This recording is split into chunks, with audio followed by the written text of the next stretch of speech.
نیڤڕۆژە باش بیتن تەماشاوانên هێژا و birûmetiyên Kurdistan 24 em di nav pêşangeha û Kongreya Tendurustî dayne ku ev pêşangeha sê beşan li xwe digirît. Derman, pizîşk, her wiha pizîşkê didana. Di nav vê pêşangehê da ji çil welatan mêvanê heyîn. Tenê li vê derê ku em cihê Emlê ne 107 mêvanên biyanî dêwtarên xwe pêşkêş bikin lê ser rewş û sektora tendurustiyê li welatên xwe dihête hevberî kirin di geliya Herêma Kurdistanê ku em welatekê taze ne pirsgirêk û alozî di vê sektorê de heta tu bêjî hene. Ev rûke di vê pêşangeh û kongreyê de Wezîrê Hikûmeta Herêma Kurdistanê Berês Nêçîrvan Barzanî her wiha Wezîrê Tendurustiyê Iraqê û çendîn sendîka û kompanyayên navxuyên biyanî beşdarin. Ev pêşangeha ev rûke heta 5 rojên din dê berdewam bike li vî cihê ku em lêne bi sponseriya medyaya Kurdistan 24. Em ê hin mêvanan bînin, nîqaşan bi wan rabikin ka bizanin vê pêşangehê sûdê xwe bi taybet ji bo gel ji bo milletê me çi ye. Em wêzletir li ser vê xalê bisekinin. Aniha jî mêvaneka min ya berês heye, berês Dikture Kenar Fazil ku berpirsa peywendiyên Wezareta Tendurustiyê ye li Hikûmeta Herêma Kurdistanê. Xanima hêja tu bi xêr hatî. Yekem car em bizanin hemahengiya hewe yan jî çavdêriya hewe li ser vê pêşangehê ku ji aliyê sektorê taybet ve hatiye vekirin çawa ye, di çi astê da ye û bi çi rengî ye. زۆر سوپاس ئەم کاتتان باش کاتی بینەرانی بەڕێزیش باش ئەم ئیڤنتەی وەکۆی بینین فارمەدەنت واتەوەکو پێشتر ئاماژەت پێدا پزیشکانی دەرمانساز تیا بەشدارن پزیشکی گشتی و پزیشکانی دان کە بەڕاستی شتێکی جوان و تایبەت کراوە لە یەکی مانگ بۆ 5 مانگە لەژێر سەرپەرشتی وەزارەتی تەندروستیە بێگومان و ئەوەش وەکو خۆمانەزانین هەر شتێ لایەنی حکوومیتیا بەشدار بێت و سەرپەرشتی بکات بۆ میوانانی دەرەوەی وڵات و بۆ ئەو میوانە بەڕێزانەی کە ئێستا ئاماژەت پێدا لە حکوومەتی بەغداش کە ئامادە بوون تایبەتمەندی خۆی هەیە کە لەژێر چاودێری و سەرپەرشتی وەزارەتی تەندروستیە. بەلێ توژی وەکە جێگیرێ سەرۆکێ دەرمانسازی ژی لێرەیی هون چاودێریەتکیان وەکە وەزارەتە تەندروستیە حکوومەتە هەرێما کوردستانê. Eger em derbasî derveyî vê pêşangehê bibin ku em standên bi quality pizîşkên jêhatî ji derve û navxweya welat dibînin lê gava ku tu diçiye nav bazarê dermanan da tu qiyametek pirsgirêk û alûziyan dibînî. Kontrola dermanan di asekê pêwîzdanî wekî xelek dibêjîtin. Zor cara ji bo xelkê asayî yek şirîn qehatiye danan, yek derman xwariye dibe ku jiyana wî ji ortê rakiribe û êdî canê xwe ji dest bin. Nimûne dibêjim ha. Yani evê pêşangehê de çi bandorek hebe li ser baştirkirina kwalitiya dermanan di bazarê Herêma Kurdistanê da ku tacir yek qiyametê em li vê derê jî dibînin.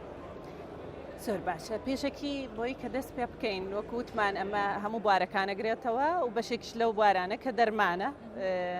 ئەکید ئەوەی کە من بزانم من بۆ ماوەی 5 ساڵە لە وڵاتە ئەژیم و لەو کاتی کە هاتم کوالیتی کۆنتترۆل دامەزرا بوو لە ساڵی 2012 بڵێن من لە سیانزۆ لێرم و ئەیبینین ئیشی کوالیتی کۆنتترۆل ئەکید ئیشێکی زۆر زۆری لەسرە وەکو وتمان ئەمە لە بەروی تازە دامەزرا و ئەوەندە نییە و هەرێمی کوردستان بازارێکی ئازاد بۆ پێشتر کە زۆر کۆمپانیا بتوانن ڕەجیستەر بن و دەرمان بێنن بەڵام لەژێر کوالیتیەکانی کە ڕێگەی پێدراوە لەلایەن وەزارەتی تەندروستیەوە بێگومان ئەمە لە زۆر شوێنی کە بە هەمان شێوە ستێپی یەکەم کە ئەکرێ زۆر کێشە ئەکەوێتە بەردەمی و لەبەرەوەی ئێمە عدد و نەوعی دەرمانمان زۆر هەیە لە هەرێمی کوردستان. ینی دچاو هێتە فلتەرکردن بگشتیا و پرسگرێکن تو ژێ بەحەز دکەی دەستپێکینە و بەردەوامن vê pêşangehê de çi bandor hebe yanî her welatekê di kerta tendurustiyê de bîme tendurustî nebîtin xelkê wê perîşan dibîtin. Bandor te'sîr çi ye؟ سەیری ئێستا بڵین ئێستا کە فارمەدەن ئەتوانین لەم 5 ڕۆژەیە بزانین ئاستی ئێمە لە تەندروستیا چۆنە و لەم دەقەیە بە چۆن بۆ چۆن ئێستا لەو دەقە چۆنە و پلانمان بۆ داهاتوو بۆ باشترکردنی یان بۆ پێشوەچوونی چکە ئیشێکی زۆر کراوە بەڵام ئێمە وەکو خۆمان نەزانین 4 ساڵە لە ناوە کرایسیسین و لەبەر شەڕی داعش و لەبەر عەدەدی ئاوارێکی زۆر کە ئێمە تەنها 3 شارین و حەزی شەکەم ئاماژە بە شتێک بدەم بواری تەندروستی لە هەرێمی کوردستان لە زۆر بەشە زۆر باشترە لە بەغداوە و ئێستاش ئاماژەی پێکرا بڵین عام عێراق لە بواری تەندروستیا کەم و کورتی هەیە بەڵام هەرێمی کوردستان لە زۆر شتا زۆر بەرەو پێشتر چووە و لەو 4 ساڵی پێشوە لەبەر ئەو ئەزمەی کە ئێمە هەمان بۆ ئاوارێکی زۆریش ڕووی تێکردو و ئاوارە زۆرش ئەکید پێویستی بە بواری تەندروستیە لە هەموو شێوەیەک و من بڵین ئەم فارمەدێتە بە شتێکی زۆر باشە بینم لەبەرەوەی ئێمە توانین لە کۆتای ئەو 5 ڕۆژە بزانین کەم و کوڕێکمان بە تەواوی هەیە وەک بڵێ استینتاجێکمانەدا تێچیمان پێویستە و پلانی داهاتوومان چۆن خانم هێژا تو بەرپرسە پەیوەندیایی وەزارەتە تەندروستیەدا حکوومەتە هەرێما کوردستانی بگشتی سەکتۆرە تەندروستیەدا هون وەکە وەزارەتە تەندروستیە هەوە چه استیفادە ji وڵاتên derdûrê bû nimûne a welatên dê sektora tenduristiyê da sihê da gelek pêşkeftin e Tirkiyeyê dibêjin li derdûrê Ordinê dibêjin di wan demên dawiyê da Almanya hate pêş lê çima peywendiyên hewa weke pêwîst weke wezareta tenduristiyê سوود ji hatine pêşa van welatan wernegir bi taybet di qeyranê de te bi xwe jî behs kir ئێمە لە کاتی قەیرانە ئەوەی کە ئێمە توانی بێتمان بگەێنین ئەکید هەموو وڵاتان لێرەش بۆ ئەوە بوون کە جۆ بگرن بە تایبەتی بواری تەندروستی لە بەرەوەی زۆر پێویستە بۆ هاوڵاتیانی هەرێمەکە و لە کاتی شەڕە ئێمە توانیمان زیاتر کە یارمەتیمان بدەن وەکو هەرێمی کوردستان لە بەرەوەی وەکو ئاماژەمان پێدا 2 میلیۆن ئاوارە زۆر زۆرە کە خۆمان عەدەدمان لەوانەیە 5 میلیۆنێک بوو بێ بۆیە یارمەتیمان پێگەیشتووە طبعاً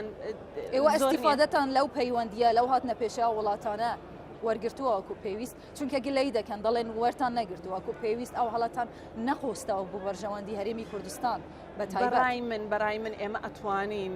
ئەوەی کە تا ئێستا کراوە ئێمە دوو کێشەمان هەیە ئێمە لە کاتی ئیمێرجنسی بووین لەم 4 ساڵی پێشوو لە کاتی ئیمێرجنسی زیاتر ئێمە پێویستیمان بە دەرمان و پێداویستی پزیشکی و تیم و سافەکان بڵین لە ڕێگەی UN کە دابین کراوە WHO بە تایبەتی توانی یانە تیممان بۆ بێنن ئێمە موچەنە بۆ ئەو شتانە کێشە بووە باشە ئەو هەمووی لە ئالیەکی دێنە ینی ئەز پرسە داویەشتە بکەم بەرکو دامامە کورتە هون وەکە وەزارەتە تەندروستی هەماهەنگی دگەل وەزارەتە تەندروستی عێراقی چاوایە مجاورت كان في كابينيدا درمان هريما كردستاني بأوايك باش وكو استحقاق هريما كردستاني بشينن وكي كابينيدا النبيت سپاس بۆ ئەو پرسیارە لەبەرەوەی هەتا ئێستا ئێمە وەکو پێشتر ئاماژەی پێکرابوو لەلایەن عێراق و باە 17 دابین بکرێ وەکەوەی کە حیسەی هەرێمی کوردستان بوو بەڵام قەت لە دەرمان و پێداویستی پزیشکی نەگەیشت بۆ 17 و ئێستا دەگەل ئەم کابینە یاننا بە هیوای ئەوەی ئەبێ ئیشێکی زۆر باش بکرێ ئەبێ وەری بگرین چونکە بەڕاستیەوە مستحقاتی خۆمانەوە هەرێمی کوردستان و بە هیوای ئەوەی ئەشی بینین ئێستا لێرەشە هەموو وەزیری تەندروستی عێراقی بەڵێ ئەوژی ئاماژەیەکە باشەش بۆ وەرگرتنەوە استحقاق هەرێما کوردستانی عالیە دەرمانە بە گەلک سپاس بوو خانم هێژە دکتورە کەنال فازل و وەکە بەرپرسە پەیوەندیە وەزارەتە تەندروستی زۆر سپاس گەلک ساڵ بەڵێ هێژان ئەز ڤەدگەرمەوە ستودیا ناوەندیە کوردستان 24